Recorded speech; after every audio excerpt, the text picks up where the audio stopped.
시를 같이 한번 묵상하도록 하겠습니다.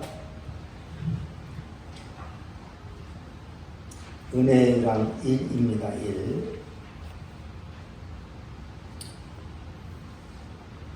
저 바람 왜 저리 부는지, 이 바람 왜 이리 부는지 나는 아직도 모른다. 왜 저 꽃은 저리 붉고 이 꽃은 이리 파란지 나는 아직 모른다. 저 하늘 구름조차 어디로 가는지 모르는 인생들, 이 모든 것 알 수 없고 가질 수 없거늘 그 은혜 아니면 너와 나 누가 지금 살아있다 하겠는가? 어찌 지금 나의 나됨을 생각이나 하겠는가? 은혜의 강을 건너는 자 행복을 누리리라. 지금도 은혜로 숨쉬는 미물이여. 제 자신을 향해서 고백한 내용입니다. 교회 전체 메시지에 제가 수도원 갔다 온 이야기를 사진을 좀 찍었습니다. 가기 전부터 이 역병의 그 어려움이 계속되는 것을 보고 또 계속 그 전문가들의 예측도 언제 끝날지 모르겠다. 또 새로운 것이 자꾸 나온다. 이런 얘기를 저도 예배 때마다 했잖아요. 근데 이게 정말 언제 끝날지 모르는 이 상황 속에서 뭔가 생각을 바꿔야 되지 않나. 바꿔야 되겠다. 특히 이 교회 현장이 그렇다는 생각을 많이 했습니다. 그리고 그 교회 현장을 생각하다 보면 나 자신도 영적인 문제나 경건의 문제나 또 육신의 어떤 생활 리듬이나 이런 것들을 다시 생각해서 방향을 설정해야 하지 않나 하는 아주 절실한 생각이 들었습니다. 다른 말로 바꿀까요? 그전 하던 대로는 안 된다는 거죠. 하던 대로는 안 된다는 거예요. 왜 그런 생각을 하게 됐냐면 이것은 분명히 지난주에 얘기했던 것처럼 어느 나라의 권력이, 어느 군대가, 어떤 과학이, 어떤 그 힘으로도 이런 세계를, 인류의 역사 자체를 뿌리채 바꿔놓는 이런 일들은 분명히 하나님의 힘 아니면, 하나님의 그 간섭 아니면 이런 일이 생길 수 없다는 생각이, 그런 확신이 들었습니다. 그러면서 다시 한번 그 방향을 잡기 위해서 나 자신을 돌아보기 시작했어요. 아주 깊이 있게 내 지금 상태가 어떤가. 그러다 보니까 오늘 본문 고린도전서 15장으로 가겠습니다.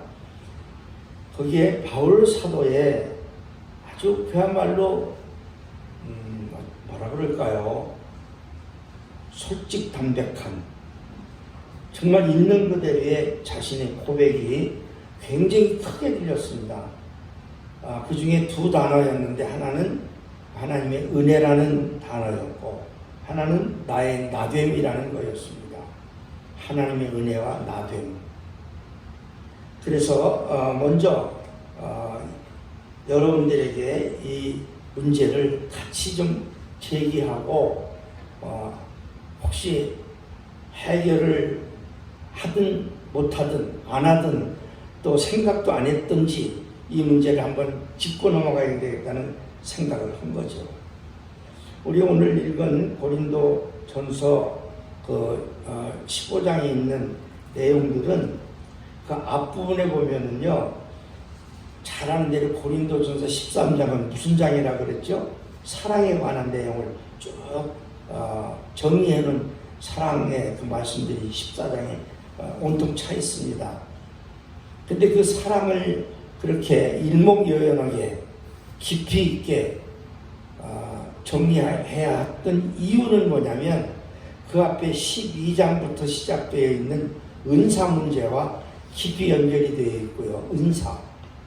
우리 신앙생활에서 나타나는 개인적으로 가진 어떤 특별한 재능이랄까, 또 영적인 어떤 특성이랄까, 어떤 능력, 이런 것들입니다.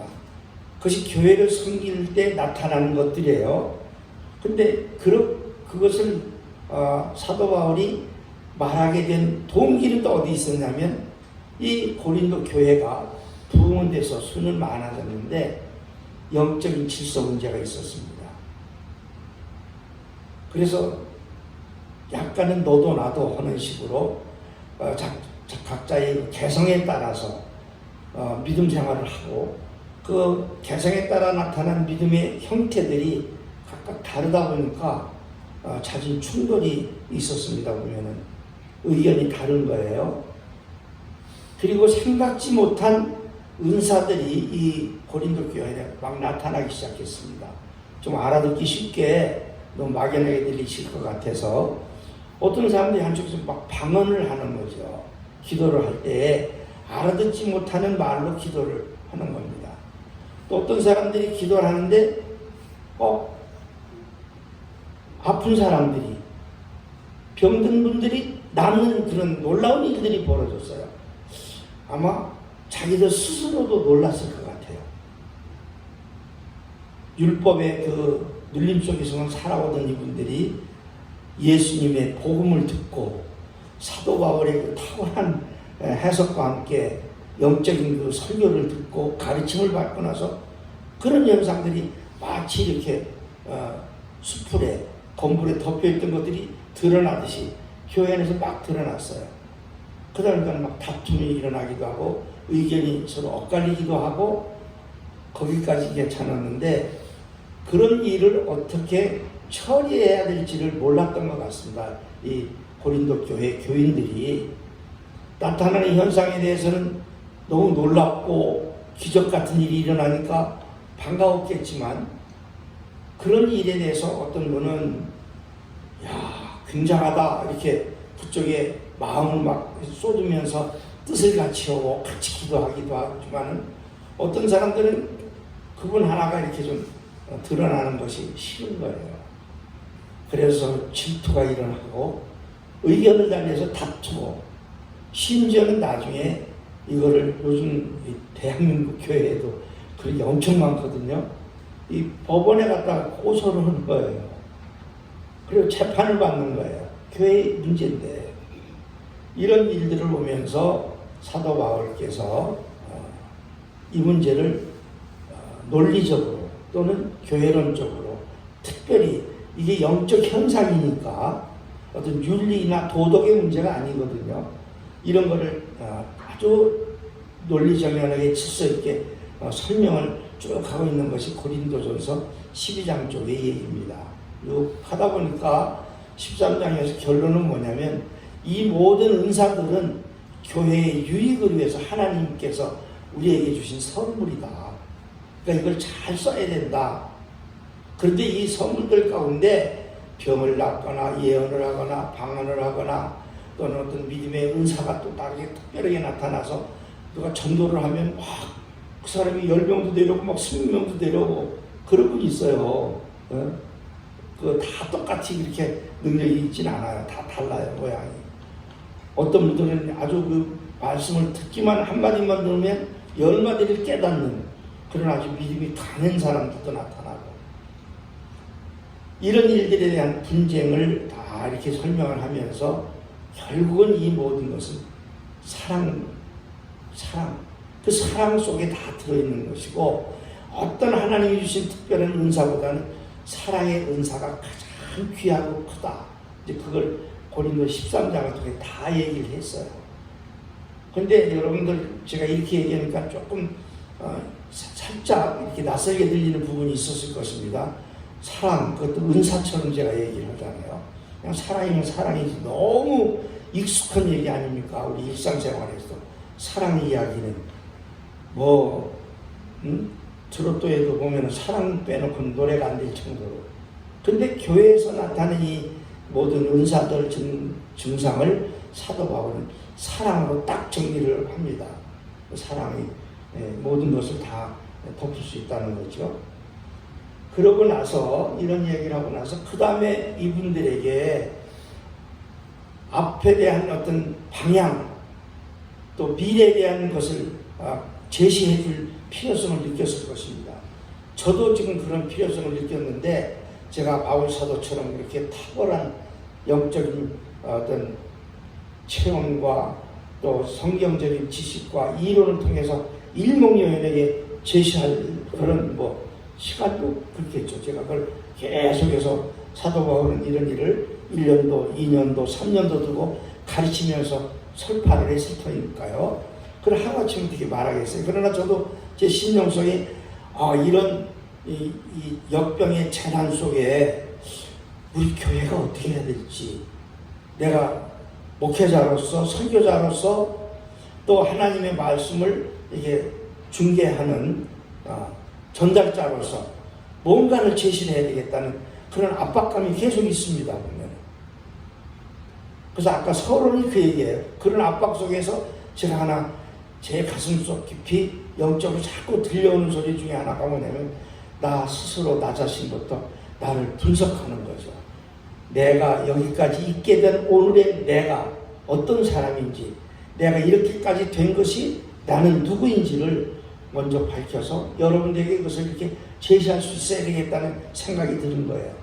그래서 아닌 게 아니라 사도 바울은요, 아주 정말 그야말로 담대하게도 그는 이 고린도 10장 쪽에 가면요, 10장 뒤쪽에 가면은 그가 완전히 바뀐 자기 인생을 영적으로 신앙적으로 정리해서 그야말로 폭탄과 같은 선언을 하는 내용들이 나타납니다.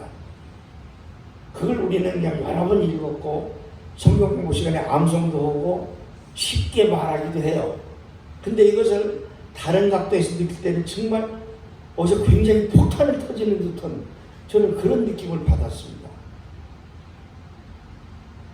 잠깐 얘기를 앞으로 돌아가서 오늘 이 본문에도 사도 바울이 어떻게 시작하냐면요, 이런 얘기를 하잖아요.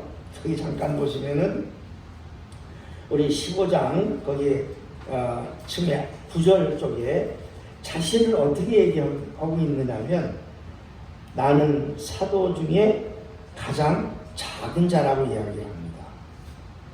근데 이것은 이 장면만 자세하게 깨달을 수 있도록 궁금증이 없어질 때까지 얘기하더라도 저도 한 시간은 얘기를 해야 될 것 같아요. 왜냐하면 사도란 무엇인가, 사도성이라는 게 있어요. 사도들이 가지는 그들의 주체성, 이런 것들을 얘기하고, 이 사도와 하나님의 나라, 사도와 예수 그리스도, 사도와 하나님, 이런 신학적인 정리를 해야 되는데 다 할 수가 없죠.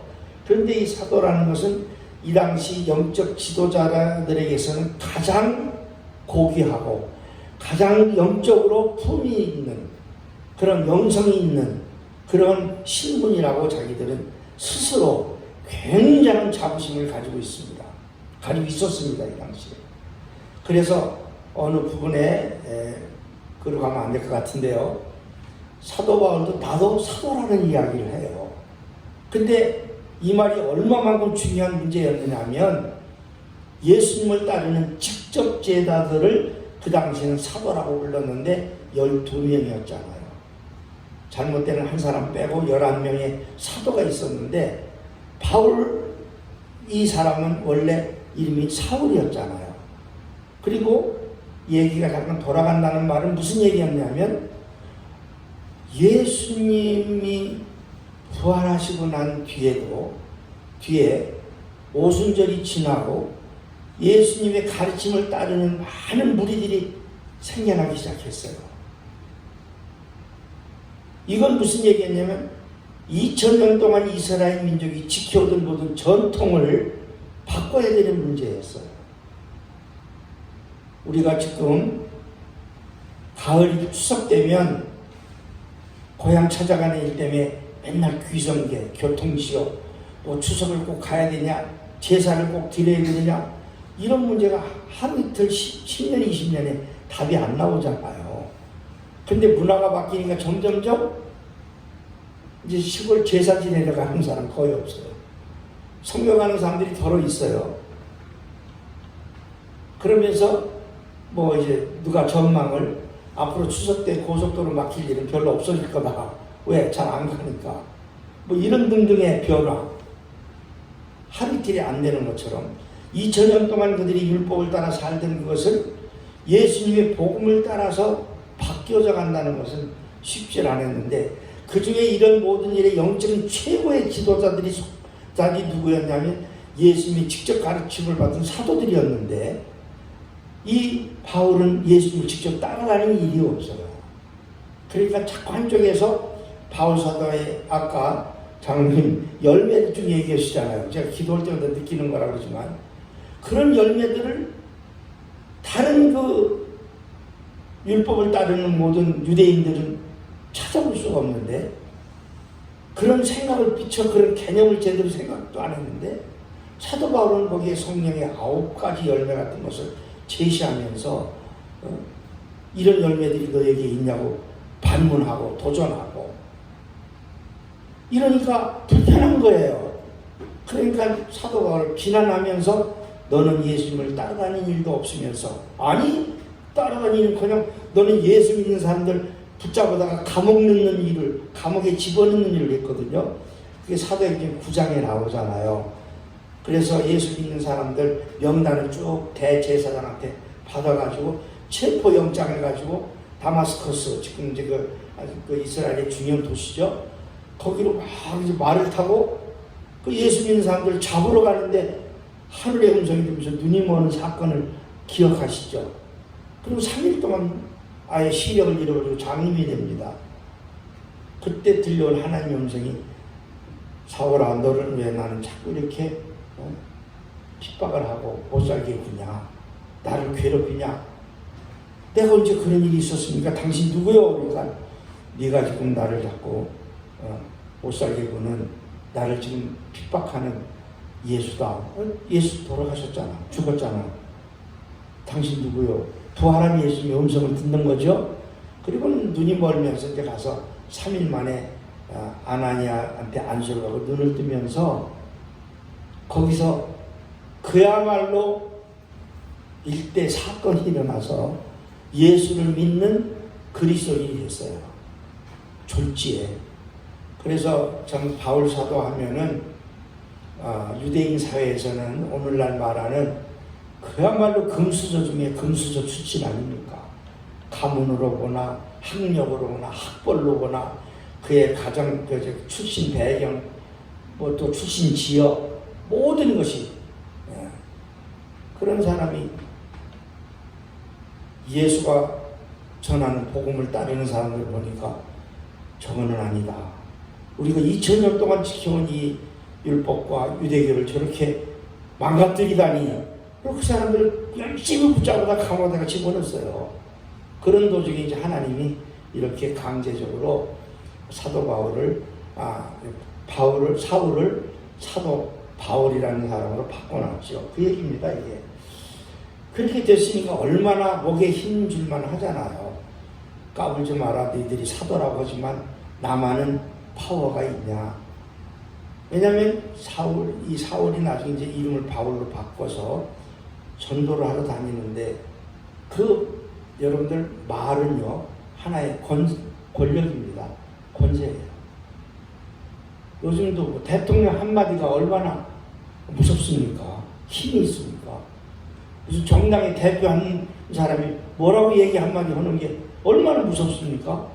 그 말 한마디로 어떤 사람은 감옥에 갈 수도 있고 사형을 당하기도 하고, 말은 권력이고 힘이에요. 그러니까 사도 바울이 이런 맥락에서 볼 때는 전하는 예수님의 복음. 근데 핵심은 뭐냐면 예수가 하나님의 아들이었다는 거예요. 우리가 기다리는 메시아 맞다는 거예요. 그러니까 당신들이 지금 자꾸 예수를 잡아주기거나 이것은 잘못됐다는 거죠. 하나님에게 큰 반역죄를 짓는다는 거거든요. 그러면서 이제 자기는 전도자가 됐는데, 되고 나서도 보니까 하나님의 은혜가 얼마나 무궁무진한지, 기도하고 하나님의 음성을 듣고 말씀을 자기가 적어가면서 깨달을 때마다 자기가 얼마나 철저하게 무익한 사람이고 죄인이었고 또 교만했고 하나님 앞에 반역자였는지. 그래서 그 바로 위에 8절에 뭐라고 했냐면, 우리가 욕할 때에도 이런 욕을 하거든요. 아주 그 사람을 굉장히 깎아낼 때 팔싹둥이라는 말을 하잖아요. 그러니까 사람이 10달을 채워서 모태에서 나와야 되는데 8달쯤 나오면 조기 출산된 어린 아이들, 그런 사람 못난이라고 얘기를 하는 말이 거기서 나왔다 그래요. 못났다는 말이 얼굴이 못생겼다는 게 아니라 사람이 다 되지도 연글지도 못해갖고 세상에 나왔다, 그 소리입니다. 그래서 8절에 맨 나중에 사도들 맨 끝에 만삭되지 못하여 난 자 같은 내게 이랬죠. 자기는 팔싹둥이만도 못하다는 거예요. 그리고 사도 중에는 가장 작은 자라고 그럽니다. 그런가 하면은 사도 바울은 디모데전서에 가면 죄인들 중에 괴수, 아주 그냥 그야말로 조폭두목 이상 나는 죄인 중에 가장 무드머리 죄인이었다는 거예요. 이러면서 자기 자신을 하나님을 알아가면 갈수록, 예수님을 알아가면 갈수록 자기가 작아지는 거죠. 그러다가 이런 얘기를 하는 겁니다. 그래도 내가 아직 살아서 교회를 세우고 복음을 전하고 이렇게 하는 이 모습, 나의 나된 것을 가만히 생각하면 이마저도 하나님의 은혜로 된 것이라는 걸 내가 깨닫는다는 거예요. 오늘 자꾸 옆길로 나가면 시간이 많이 걸릴 것 같아서 다시 돌아옵니다. 여러분들에게 감히 묻습니다.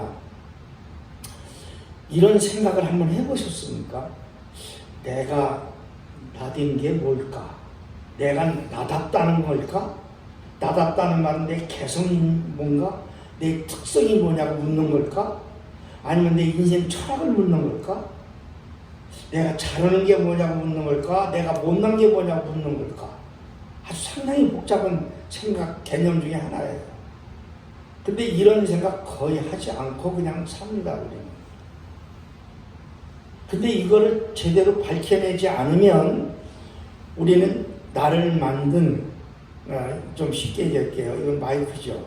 이 마이크는 사람 목소리를 받아서 증폭기를 통해서 큰 소리로 이렇게 바꿔서 사람들이 듣기 편하게 맞는 거예요. 이 마이크의 정체성입니다. 마이크의 마이크됨이에요.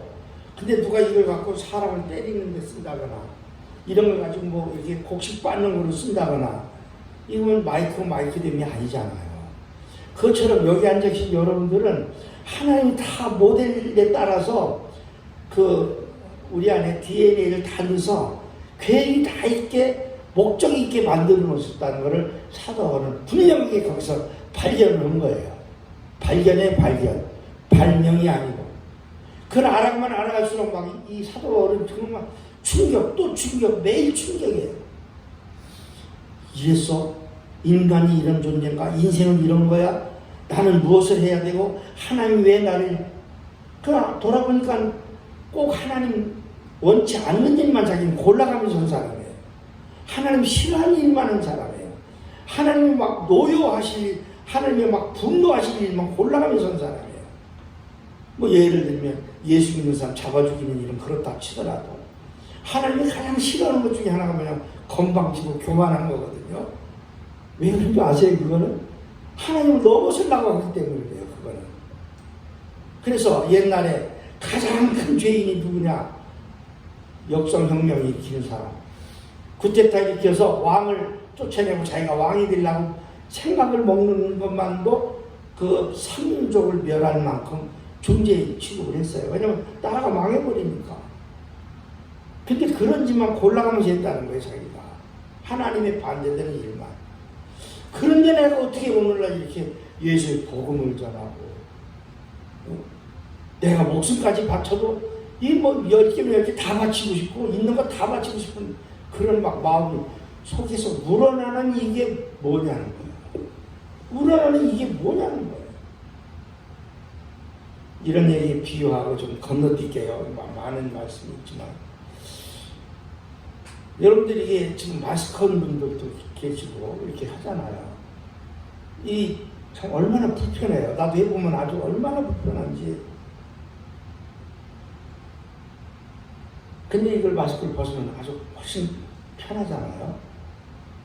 근데 만약에 이 마스크보다 더하게 우리가 코를 막고 입을 막아서 호흡을 정지시켰다고 생각을 해보세요. 죽잖아요, 그냥. 그저께 건강검진을 가서 수면하지 않고 위내시경을 그냥 해보자고 했어요. 이만한 막 1m 넘는 호수를 여기다 이렇게 집어넣는데 막 잡아 빼고 싶을 만큼 막 그만두라고 소리 지를 만큼 그렇게 불편하고 힘들더라고요, 그게. 그래서 그 순간을 한 2, 3분 참으니까 이제 나중에 막 뱃속이 다 구석구석 뒤져서 다 사진으로 찍어내놨어요. 자, 그만큼 사도 바울도 자기 자신을 믿음 안에서 믿음이라는 거울, 또 하나님이라는 거울, 예수님이라는 거울, 예수님이 전해준 말씀의 그 무서운 힘, 그 앞에 자기를 딱 비춰보니까 야, 이건 내가 죽어도 1000번 만번 죽어도 마땅한 죄인인데 내가 이러고 살고 있어, 숨을 쉬고 있어, 살아있어, 이것만도 기적같이 느껴지는 거예요. 여러분들 그런 거 내가 지금 이 내시경 얘기 왜 했냐면 편하게 이렇게 숨 쉬고 잠잘 수 있다는 게 좀 기적입니다, 사실은.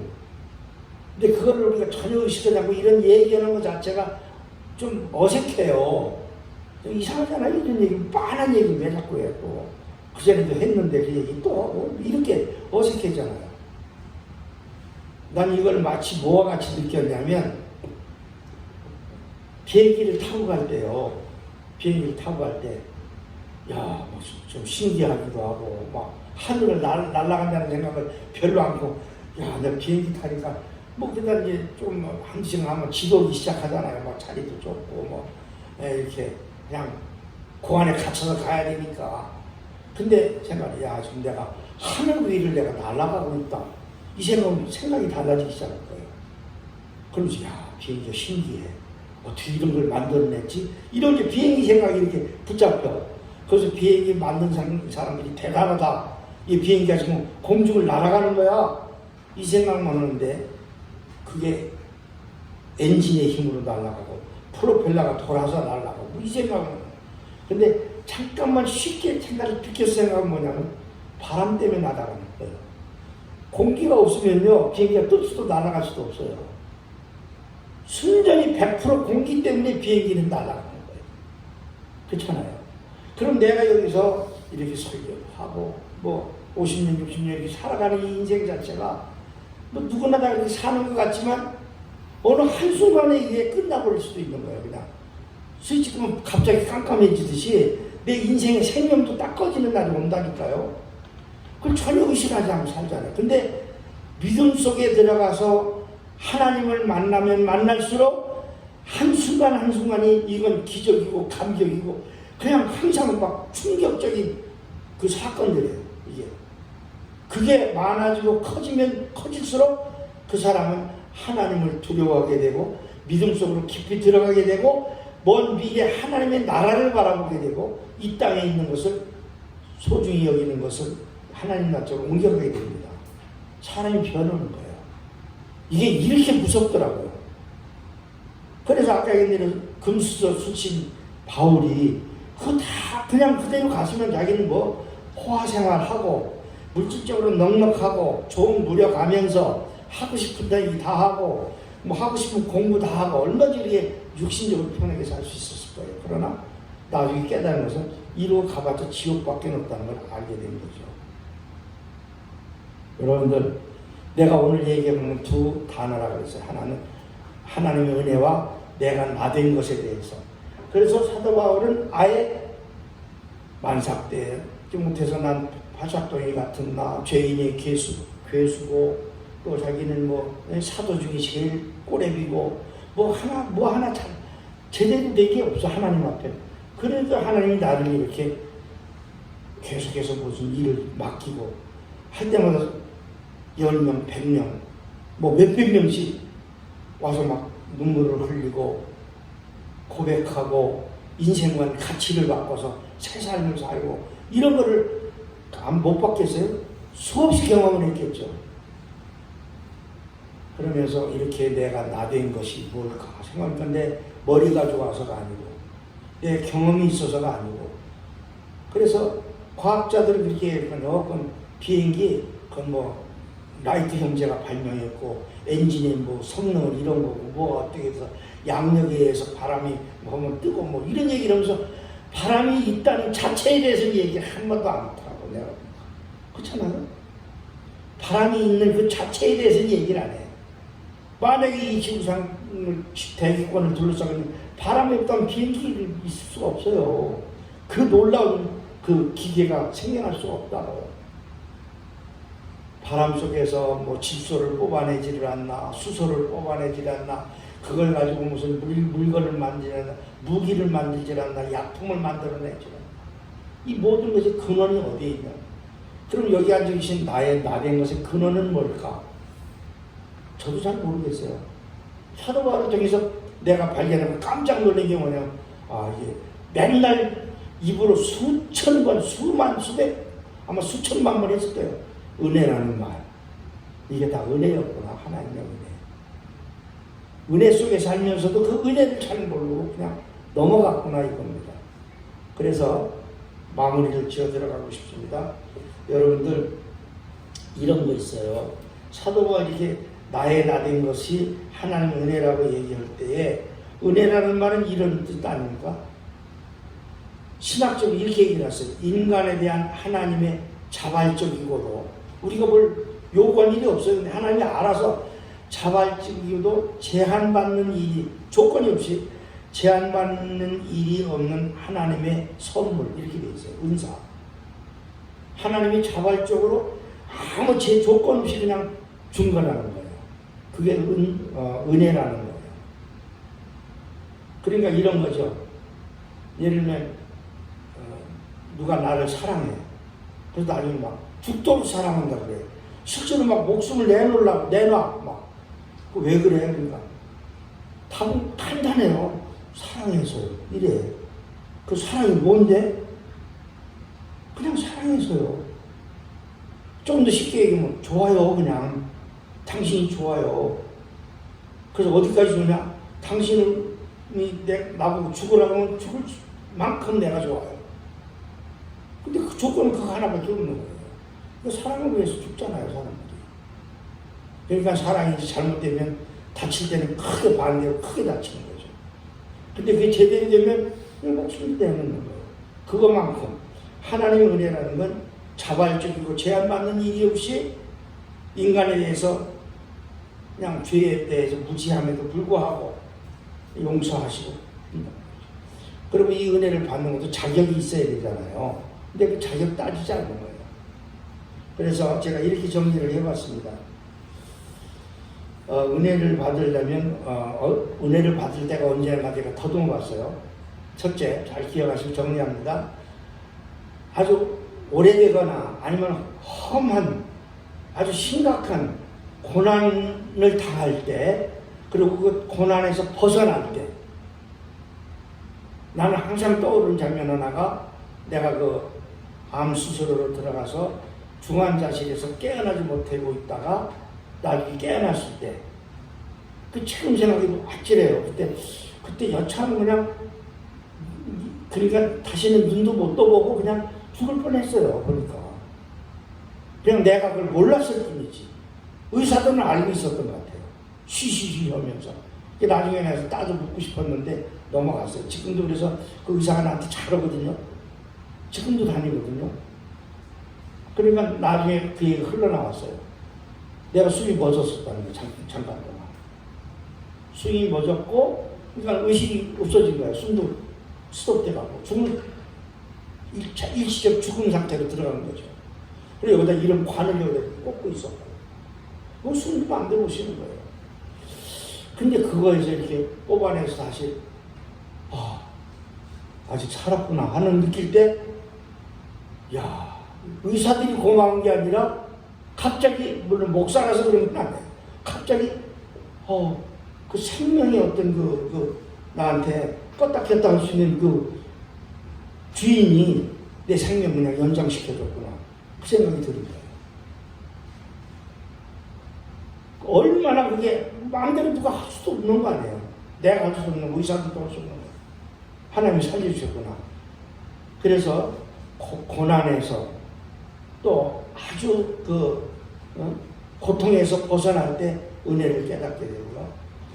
또 두 번째는 창조의 신비를 깨달을 때, 이건 제가 몇 분 말해서 그냥 넘어가겠습니다.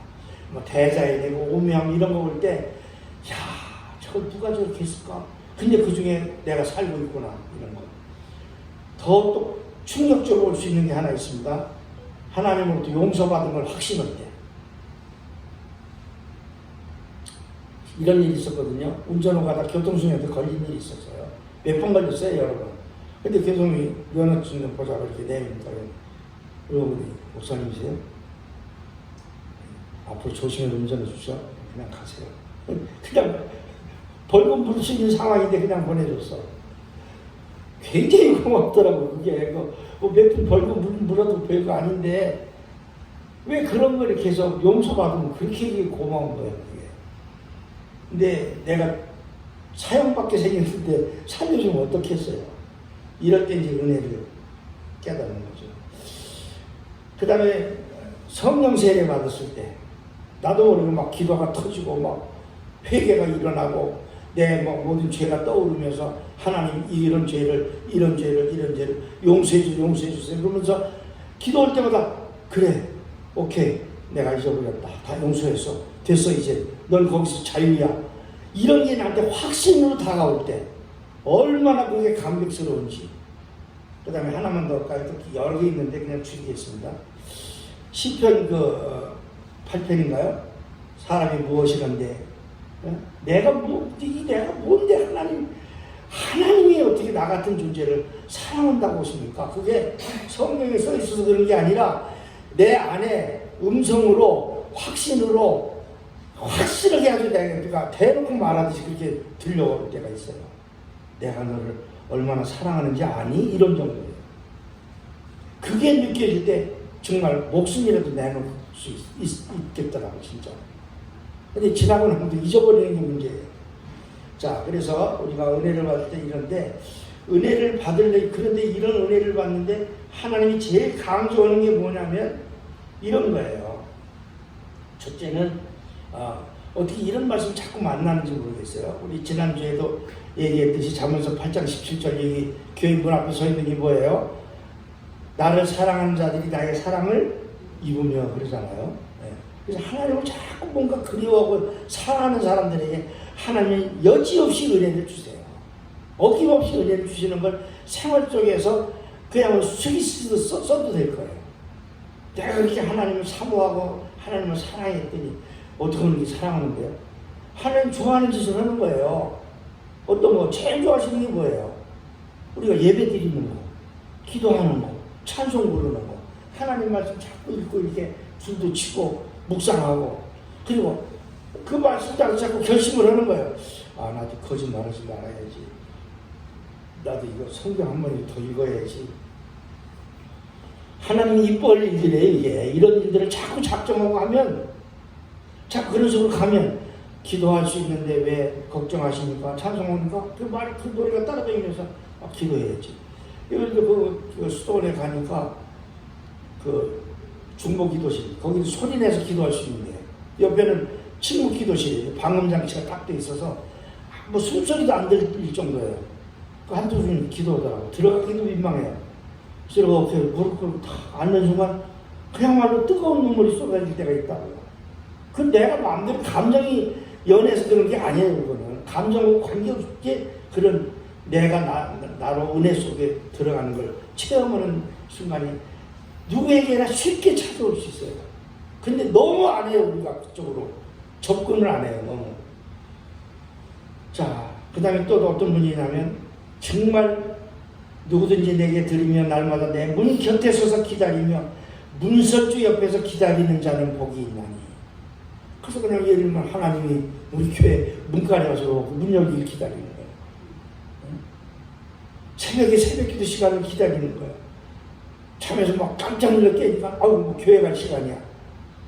이게 하나님 그리스도 안에서 사는 거고 하나님 은혜 안에서 사는 거거든요.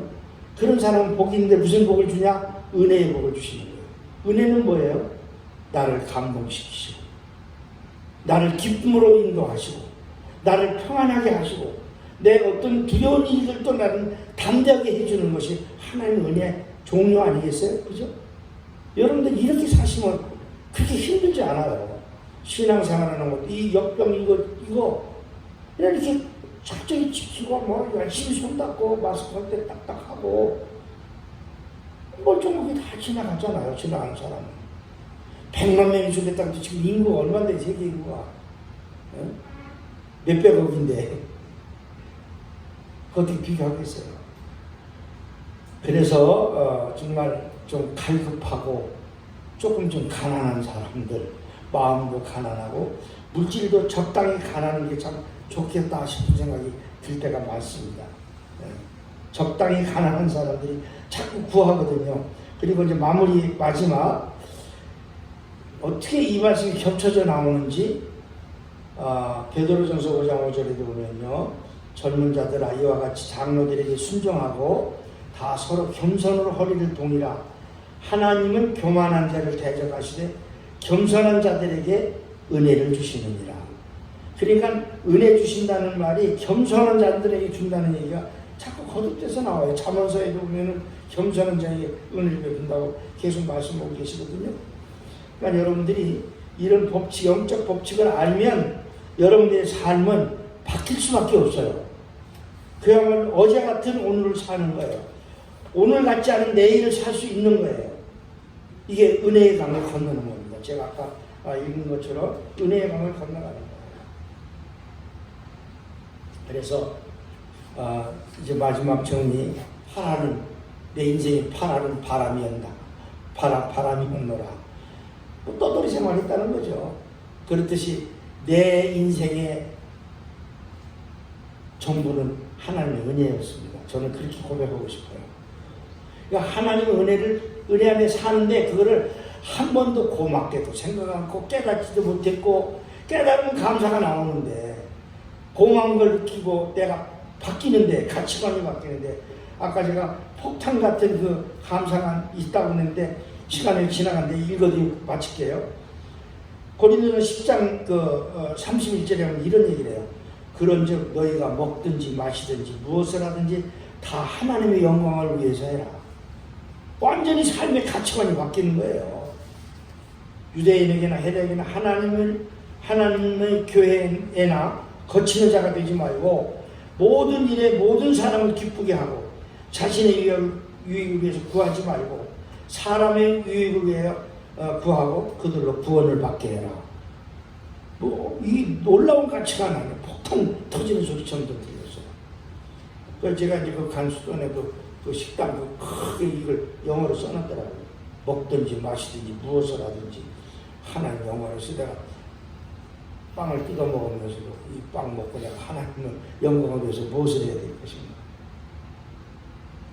할 말이 많다 보니까 좀 기회가 좀 그랬습니다, 오늘. 그래서 마지막 이 말씀을 읽어드렸고요.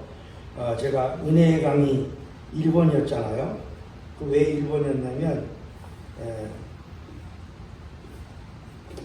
오늘 새벽에 다시 원고를 뽑으려고 했는데 이 말씀이 막 쏟아져 와요. 그래서 그냥 친 겁니다. 그냥 컴퓨터에 막 쳐놓은 건데 수정도 하지 않고 한번 들으시고 기도하겠습니다. 그래서 은혜의 강 두 번째. 이 바람 어디로부터인지 나는 알 수가 없다. 앞에 좀 똑같은 얘기가 나왔죠. 저 야생화의 눈물겨운 아름다움을 누가 왜 피어내는지 모른다. 내가 왜 여기 있는지, 숨을 쉬고 생명을 누리며 창조주를 만나는 영광을 맛보고 죄를 용서받는 은혜를 입고 하나님의 아들이 되고 하늘나라의 백성이 되었는지, 이 신비와 영광을 받고 누리며 살게 되었는지, 그리하여 범사에 감사하는 하늘법을 따라 살게 되었는지, 이 또한 하나님의 은혜라 어찌 감사치 않으리요. 어느 날 나를 불러 업으시고 피와 땀과 눈물을 흘리시며 내 대신 목숨 던져 나를 살려주시려고 죄의 강을 건네주시고 운명하시더니 어느 날 꿈꾸는 것 같은 세월에 부활하신 모습으로 오셔서 나를 불러 다시 업고 은혜의 강을 건네주시며 이 세상 지나는 이 일 끝내는 그날 천국에서 다시 만나 같이 살자 약속해 주시고 호련히 떠나시며 내게 성령을 부어 새롭게 입히시고 은혜를 입은 자여 복될지어다. 축복하신 주님 감사합니다. 내가 나된 것은 오직 주님의 은혜입니다. 주님 영광 위에 살게 하소서. 오 주님 마라나타 어서 오시옵소서. 습고 나니까 새벽이더라고요. 기도하겠습니다. 하나님, 생각하면 할수록 하나님의 은혜가 아닌 것이 아무것도 없고요.